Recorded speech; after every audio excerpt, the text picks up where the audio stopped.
I don't want to see one more white creator clutch their pearls or tell me how they're horrified or how they want to leave the country and how you're having a mental breakdown and how it's too much to handle about what's happening in this country. I don't want to hear a goddamn thing about it. I truly don't.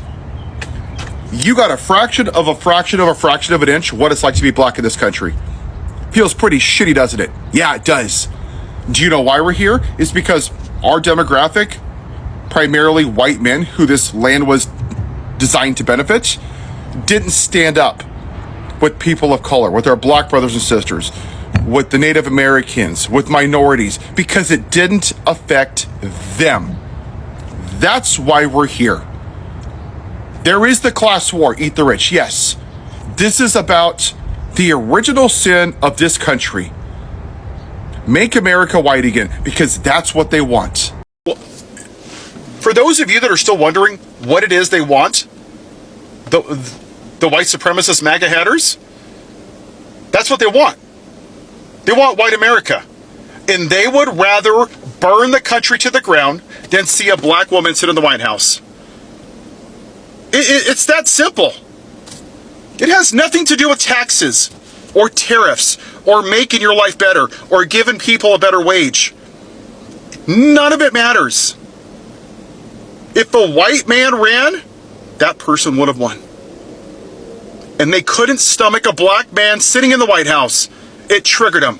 So they went back to the plantation owner. And I'm going to say this over and over again until everybody hears me as loud as you can hear me. For all of you podcasts that are out there, all of you pros getting millions of views talking about, oh, let me interview celebrities and famous people and news reporters and talk about the tax plan. You're missing the whole goddamn point. It doesn't matter if the red or the blue team are sitting in the White House. Talk about racism, because that's what this is. Make America white again. They're building concentration camps in Florida. They're racially profiling people. People that served this country because they looked like they were non-white. So they must be a victim. And isn't that what we've done since the history of this country? Oh, look, there's a black person at night. They must be committing a crime. Let me turn on my police lights and pull him over. Woo-woo! Well, I guess he's okay, but he looks suspicious because, he wasn't white, so he must have been doing something wrong. DEI, CRT, trans people, gay people, taking out the bust of Martin Luther King, taking away the history of Rosa Parks and Jackie Robinson, the Tuscany Airmen. Yeah, totally not racist. Did it to black people. Elon Musk did the salute. Questioning the birth of Barack Obama. Dinner with white nationalists. Very fine people on both sides. The Central Park Five. Yeah, totally not a racist. But can we just agree to disagree? No, we can't. Because you were fine with all of that immorality. In the time where you get to be a racist and just agree to disagree is gone. And this moment in our country should have happened a damn long time ago. Hundreds of years ago, when the racist founding fathers that owned black people like livestock, when we should have stood up then and said that's unacceptable. Because all of you white supremacist MAGA red hatters, this is a Christian nation win. When black people were worth 3/5 of a person? Jim Crow? Segregation? Oh, you mean the same Christian nation where black people couldn't praise Jesus in the same church as white people? Wow! What a great Christian nation this has been. When women don't have the right and they go into sepsis, look what happened to Audriana Smith and Amber Thurman. Wow! Praise Jesus, so pro-life. And your plantation owner literally pardoned 1,500 white people, U.S. citizens, that attacked cops and have long-term disabilities, and Officer Sitnik is no longer here. Wow, what a Christian nation! But who are you to judge? By your fruits shall you be judged. You voted for a racist, you are one. You are what you eat, in the words of our teachers. You voted for it. You liked it. And you hoard yourself out for capitalism as well. You think there was a coincidence that we haven't had a woman in 249 years? You always say you want the best candidate, and it's always a man. I wonder. Hillary Clinton wasn't a felon. Insurrection. Tax fraud, didn't cheat, couldn't vote for her, right? couldn't vote for the black woman either. And even in the primaries in 24, you didn't want the woman in the Republican primaries. Hell, I didn't agree with her, but at least she understood foreign policy, but you just couldn't vote for the woman, right? Hello everybody, welcome back to Profess. Thanks again for choosing us today. If you're new, kindly consider subscribing, hitting that like button, and consider joining us to be part of this growing and beautiful and educative community. All right, on today's episode, we are jumping into a white man dropping a bone-chilling truth to his own. And this is a very educative, video because it is coming from a Caucasian man. If this was coming from a person of color or a black American, it would have actually came off otherwise. Now, because it's coming from their own, the least that white people can do is, listen to what this man has to say. He goes on to argue that America is where it is today because in history, white people did not and cannot stand with people of color. And we see this in different aspects of the American society, in the community, in politics, in the corporate world. Caucasian people just seem to enjoy their white privilege more than they actually are interested to help or fight for equity among all people and races in the United States, because a lot of Caucasian people actually seem to claim that they voice and they're against oppression or segregation or racism, but that is all it is. It's just talk and not action. They actually always claim to voice against these systems, but they never actually seem to fight for or with people of color. He goes on to claim that the orange man gave an opportunity to a lot of white supremacists to actually voice and remove their masks and show who they are. Little bitty right there in the community actually got a chance to finally show who he was. Now, he goes on to argue that these white Christian nationalists actually are trying to impose their supremacist values under the name and guise of Christianity. Now, I want us to take some minutes and listen to what this man has to say, because it's gonna blow your mind, it's gonna educate you, it's bare truth. They always say the truth hurts, but it's the truth, man. You just give it a chance and listen to what he has to say. Then let me know in the comments how you feel about it, whether you are a person of color or a Caucasian man or woman. Just let me know what you feel and think about today's episode, because this video is not purposely meant to further any kind of division or hate. It's just for educational purposes only. Credit to the creator of this video. Let's take a look. I'll be back with more commentary after this. Last night I was on a live, and this lady was just heartbroken. She's like, I don't know, like, we had, 75 years of progress, and it's all being taken away. And I asked a question, and I think it's the right question. Was it progress, or was it just suppressed? I would argue the latter, because it sure feels like this racism is like a reservoir, and it's a body of water behind a dam, and it's been dying to push out. And that's what this Klan leader is in the White House. He is that outlet for the dam. He unleashed it. It was there. Our neighbors, our friends, our family, they were always racist. He just said, hey, little Billy, hey, it's okay. Don't hide anymore. Take off your white hoods. Don't hide your face. Do it in public. Who were they going after? They're racially profiling people. DEI, CRT, equality, Charlie Kirk, the white supremacist. Hey, if the pilot's black, do I know that they're qualified? Has he ever said that about a white pilot? Of course not. Who did they pick? The most unqualified, bumbling idiot. A convicted felon, caused an insurrection, cheats on his wives, sexual abuse. But hey, you know what? He's white. So when you see a lot of these evangelicals, because I see a lot of them in my family, middle-aged white, praise Jesus, praise Jesus. Yeah, you think Jesus wants a man like this? You think he's a great reflection? No. I'm going to tell you why they support him. because they view, when you hear the phrase nuclear family or traditional family values or Christian nation, when was this a Christian nation again? I'm sorry, because I haven't heard one thing. It was founded by founding fathers that owned slaves. They owned goddamn black people like cattle. Yeah, praise Jesus, right? Black people were worth 3/5 of a person. Praise Jesus. Only 21-year-old white men had rights in this country. Praise Jesus. Such a Christian nation. Every atrocity in this country and across the world has been done by a person with religion who has weaponized religion to push the white supremacy. That's it. Look at the Catholic Church. How many young men have been affected?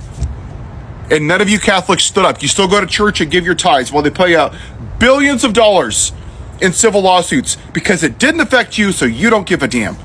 Look at the Baptist Church. Decades they covered up the mistreatment of women. It's gross. And you still went to church and praise Jesus. Look at all the pastors right now that are being arrested for doing inappropriate things with people underage. Praise Jesus, right? But then you hear Bishop Uday. Kindness, compassion, empathy. Nope, we don't want that. That's right, because you want to make America white again. You want Leave It to Beaver. You want a white kid in a white ice cream shop sitting next to a white cop being served by a white ice cream server.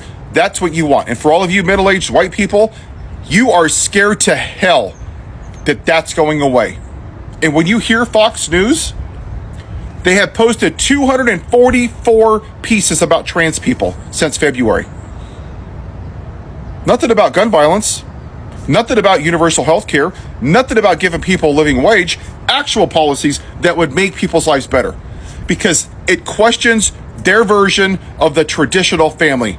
And when you hear that, let me be very clear what traditional family values means. It means white America. That's what it means. They want to put the 10 Commandments in Texas. They want to put Bibles in Tennessee. I'm a person of faith, and I have no right, zero, to push my religion or my faith on you. That's what free will is. See, and those white Christian nationalists, those white supremacists, they don't want free will. They want to push their religious ideology on you because they actually believe this is a Christian nation, because they don't want to take 2 seconds to realize that we are a third world country, that we've never been a great nation for everybody. And that's done through indoctrination, right? You're born in American flag diapers, and you wake up every morning and you eat your Freedom Wheaties and you do the Pledge of Allegiance. Best country in the whole universe ever by not even a close measure. Then you feed your pet bald eagle and you go to work and you polish the Constitution and you have 800 trillion American flags. America, America, yeehaw, America first. But see, you don't give a damn about the people that the flag represents. You just care that your version of what America was lied to you, that you were the Truman Show, because that's what this is. You were told it was great and it's not. Right now, the way that we're acting, we're a shithole country. And a lot of people that are white don't want to hear that. Why don't you go ask black people if they think it was great? Why don't you go ask some Native Americans if it was great for them? Because this was their land. Why don't you go ask the Hawaiians when it was great for them? Because we stole their land. We took the land from Mexico. Hell, we took black people from Africa because us white people were too goddamn lazy to do the jobs ourselves. And for all of you people demonizing immigrants, I don't see your lazy asses out in the field doing the jobs. Why is that? Because you just didn't want non-white people here. But Paul, I want them here legally. Great, let's talk about that. These people have been here for 30, 40 years. The system is screwed up, yes. But you know what? They're not criminals. They pay their bills. They pay their taxes. They have a house. They own businesses. But you voted for a white man who's a convicted felon, who caused an insurrection, who makes fun of disabled people, who's so pitiful that he cheats on his wives, all 3 of them. 25 women he's assaulted. The guy wears orange makeup and diapers. And that's your guy? Because he represents one thing: make America white again. And for a lot of you men, it's the toxic masculinity, right? You just can't admit that you've been lied to your whole life, that America has never been great for everybody. Sure, take out the bad parts. Take out Jim Crow and slavery and the unaliving of Native Americans and segregation and Black Wall Street. Sure, just take out the bad parts and just take the fraction where it's benefited white people. If we don't address this, and if people like me don't speak up like this, whether we like it or not, this is our mess. We created this. Think of it this way, and I'll leave you with this thought. I build a house, okay? This house is brand new. A black family moves into it, okay? Great, it's wonderful. It starts to get cracks in the walls and the ceilings, and it sags. They come in, they look at it, and they find out that the foundation is broken, okay? That it wasn't poured correctly. It wasn't meant to hold the weight of that house. It was designed poorly. Is it up to the homeowner to fix that house? No, it's up to the person that built the house. Us, white men, the only demographic that has never been oppressed, the demographic that it was designed to support. Whether I like it or not, I have privilege. I don't want it, but I have it. So we have two options, people. We can hide behind it and clutch our pearls and bitch and whine and say, oh my gosh, it's so bad. Or we can use it to stand up and do the right thing and to tear down the patriarchy. Because white supremacy, right now, the one good thing that came out of Harris losing was that now we're forced to address the ugliness and the darkness in this country, which is white supremacy. Which path are you going to choose?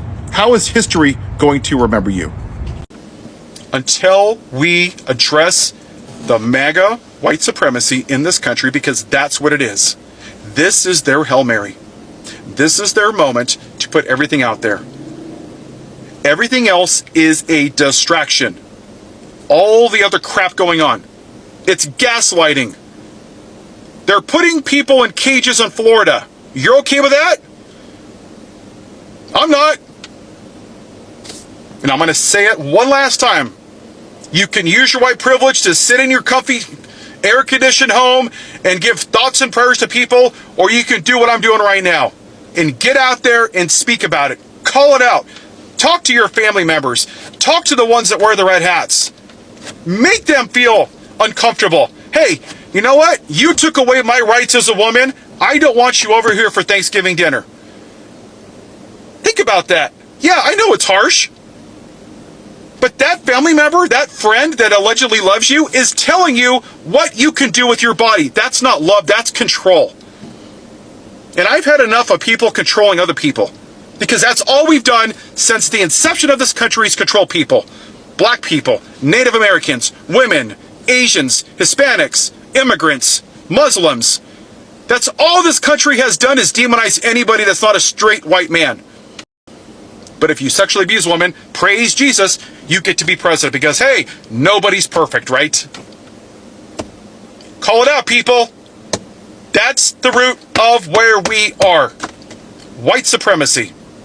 All right, everybody, there you have it. This is absolutely a hard topic to do. It's always hard because when you're trying to tell people who have done mistakes in the past or are doing mistakes right now against other people or other groups of people, and you're trying to tell them the truth and let them know that they need to take accountability and responsibility of their actions, it always comes off as confrontational. It always comes off as judgmental. And a lot of the times people actually don't like it. But it is what it is. It is exactly what we need to talk about to be able actually to better our communities and to be able to learn how to treat other people with utmost humanity, because everybody deserves to be treated with humanity on this planet. This planet doesn't actually, belong to just one group of people. This is a planet that we all found ourselves in. God created us equally, whether you believe in religion or not. We are all here. If you believe in the Big Bang Theory, then the Big Bang Theory, put us all here. It didn't actually put only one group of people. Now, this isn't just new. This is just visible right now because in context, the speaker challenges the idea that America is suddenly becoming worse.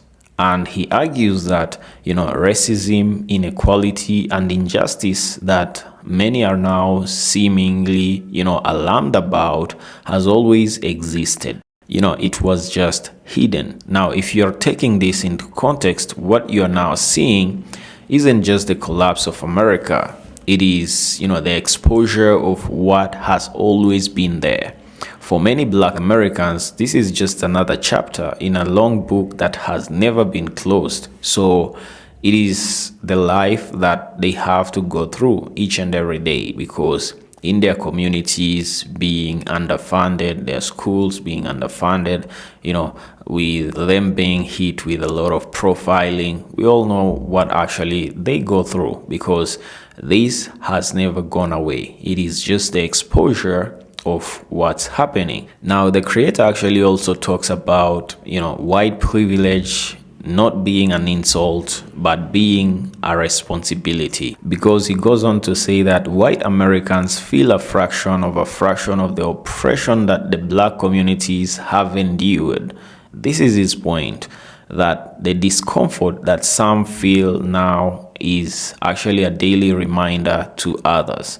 And we know what community or which community that it's a daily reminder to, especially melanated people. They have to go through this over and over and over again. It's a daily reminder to them. But now that, a lot of Caucasian people are actually facing this and feeling this, it's just a fraction of a fraction.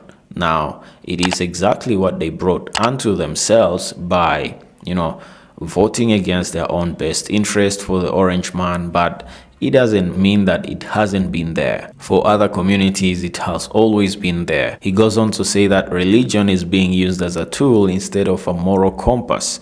He critiques how, organized religion, especially white evangelical cycles, has been used to uphold systemic racism and hypocrisy. This is true because spiritual values like love, justice, and compassion don't align with oppression. When religion becomes a weapon, it loses its soul. A lot of white nationalist evangelical go on to try and push their agenda through religion. They try to push the values of Christianity and patriarchy through religion by actually hiding themselves under the mask of religion, yet they're actually trying to suppress other people's rights and other people's voices. He goes on to argue that there is really no progress in the States. There is only just silence. One woman on a live stream says that America made 75 years of progress, but the speaker challenges the notion and suggests that racism wasn't erased, it was just quieted. This is right because true progress actually means transformation, not just temporary suppression of people and their voices and what they can do in a nation. Because if racism can just come back rolling and it becomes politically safe to do so, that means that it never left.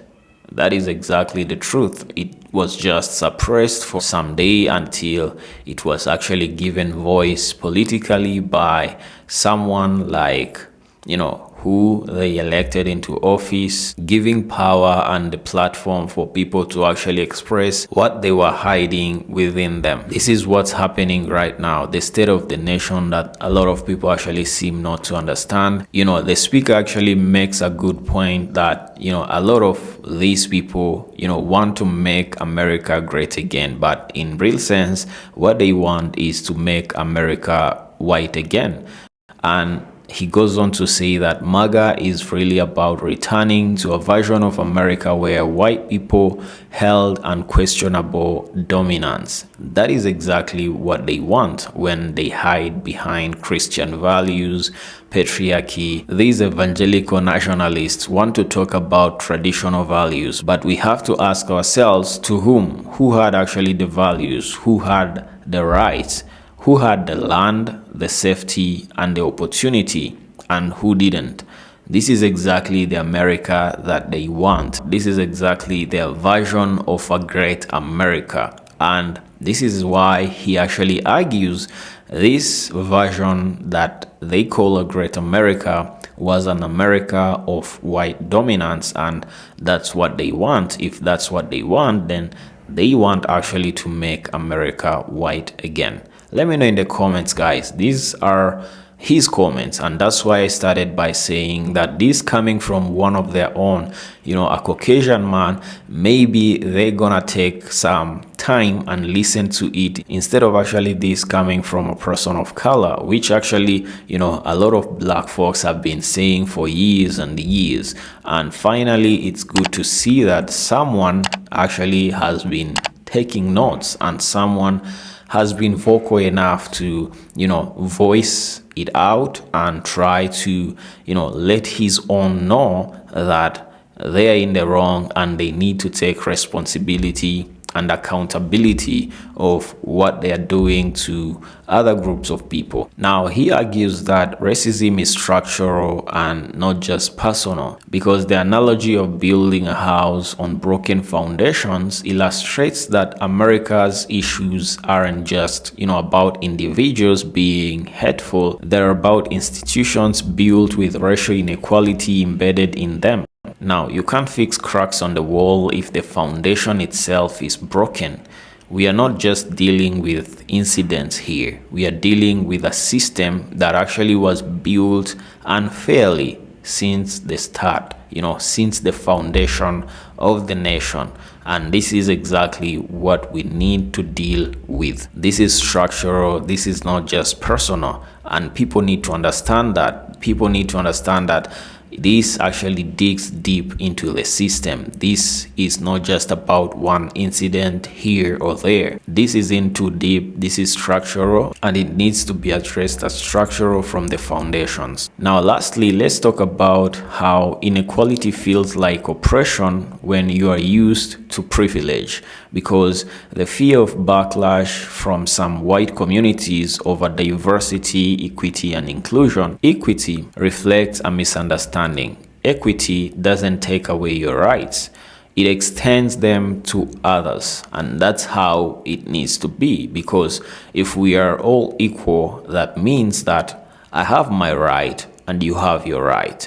It doesn't take away my right to be equal. It only means that my rights are extended to you, and that's exactly what we need to understand. And it is exactly what a lot of people do not want to hear and they do not want to support. If you have always been self-centered, fairness can feel like a loss, but equality isn't a pie. It just means more rights for others doesn't mean fewer for you. Let me know in the comments, guys, what do you think about today's episode? I hope it was educational for all types and all groups of people, whether Caucasian, whether melanated, whether Asian, or whether, Latino.